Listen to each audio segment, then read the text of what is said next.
বাংলাদেশ থেকে নাকি রাসেল ভাইপারের যে বিপদ সংকেত ছিল সেটা নাকি কেটে গেছে। আজকে একটা নিউজের মধ্যে শুনলাম যে রাসেল ভাইপার নিয়ে আর কোনো টেনশনের কোনো কিছু নাই, এখন নাকি রাসেল ভাইপারের কোনো বিপদ হবে না বাংলাদেশে, এরকম একটি নিউজ শুনে আসলে অনেক চিন্তিত। আবার অনেক নিউজের মধ্যে শুনতেছি আসলে এটা একটা ইস্যু ছিল আমাদের বাংলাদেশের উপর দিয়ে, নাকি আমাদের দাদাদের সুবিধার জন্য একটা বড় লাইন করে দেওয়া হয়েছে, যে বিষয়টা আসলে দামা চাপা দেওয়ার জন্য এই রাসেল ভাইপারের এই নাটক। আসলে কে কতটুকু জানেন এই বিষয়টা? আপনারা কি মনে করেন আসলে এই দাদাদের কারণে, দাদাদের সুবিধা দেওয়ার জন্য একটা বিষয়কে দামা চাপা বা জনগণের কাছ থেকে আড়ালে রাখার জন্য আসলে এই যে রাসেল ভাইপারের যে নাটক? আমরা অনেক সময় অনেক কিছু দেখছি যে আসলে বাংলাদেশে একটা ইস্যু শো করে জনগণকে, পাবলিককে মানে এদিক সেদিক একবারে দিশে হারা করে দেয়, তার মধ্য দিয়ে কিন্তু অনেক কিছু বাংলাদেশের মধ্যে ঘটে যায়, সেগুলো আমরা দেখতে পারি না, সেগুলো আমাদের চোখের আড়ালে থাকে।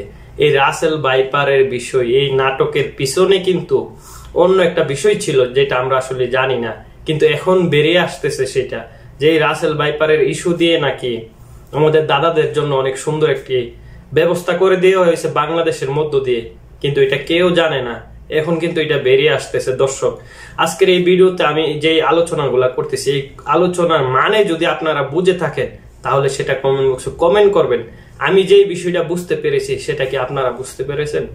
আসলে কি দাদাদের সুবিধার জন্য কিছুদিন পরে পরে একটা বাংলাদেশের নাটক এরকম ইস্যু শো করে বা এরকম একটি সুন্দর করে নাটক সাজিয়ে তারপরে তাদেরকে সুবিধা দেওয়া হয়, বাংলাদেশের পাবলিককে একটা বিষয়, একটা ইস্যুর মধ্যে ব্যস্ত রেখে আসলে দাদাদের সুবিধা দেওয়া হয়। আমরা অনেক সময় অনেক ভাবে অনেক কিছু দেখছি, বুঝতে পারতেছি, এই বয়সে এসে অনেক নাটক দেখছি, কিন্তু এই যে রাসেল ভাইপারের নাটকের পিছনে যদি সত্যি সত্যি এই ঘটনাটা হয়ে থাকে, যে বিষয়টা নিয়ে আমি আজকে আলোচনা করতেছি, যে দাদাদের সুবিধা দেওয়ার জন্য বাংলাদেশে, সারা বাংলাদেশের ভিতর দিয়ে তাদেরকে সুবিধা দেওয়া হচ্ছে, সেই সুবিধার বিষয়টা দামা চাপা বা মানুষের, জনগণের চোখের আড়ালে রাখার জন্যই নাকি এত সুন্দর নাটক।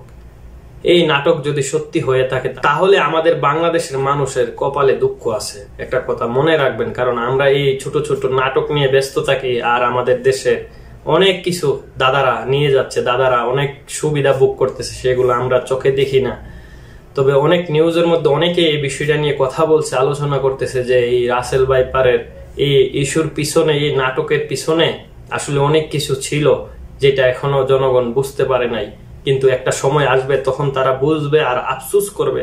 এত কষ্ট করে দেশ স্বাধীন করে আজকে দেশের অনেক কিছু দাদাদের সুবিধার জন্য দেওয়া হচ্ছে, দাদাদের সুবিধা দিতে গিয়ে বাংলাদেশের, আমাদের দেশের অনেক কিছু চলে যাচ্ছে তাদের হাতে, কিন্তু এটা আসলে দেখার মতন কেউ নাই, কথা বলার মতন কেউ নাই, বোঝার মতন কেউ নাই। আমরা কিছুদিন পর ছোট ছোট একটা ইস্যু নিয়ে এতটাই ব্যস্ত থাকি, আর এই ব্যস্ততার মধ্যে দিয়ে তারা ফায়দা লুটে নিচ্ছে। দর্শক, আজকের এই ভিডিওটা মানে যদি বুঝে থাকেন দয়া করে কমেন্ট বক্সে কমেন্ট করবেন। আর প্রত্যেকটা মানুষের এই বিষয়টা একটু মাথায় রাখার দরকার, যে এমন একটা সময় আসবে আফসোস করতে হবে প্রত্যেকটা বাংলাদেশের নাগরিককে, যারা এত কষ্ট করে, এত সাধনার পরে এই দেশকে স্বাধীন হিসেবে পেয়েছিল, কিন্তু তারা আফসোস করবে যে আসলে বাংলাদেশ কিন্তু এখনো স্বাধীন হয়নি। আমরা কার কাছে বন্দী আছি, যার সুবিধার জন্য এত কিছু করতে হয়, এত নাটক সাজাতে হয়, চিন্তা করতে পারেন।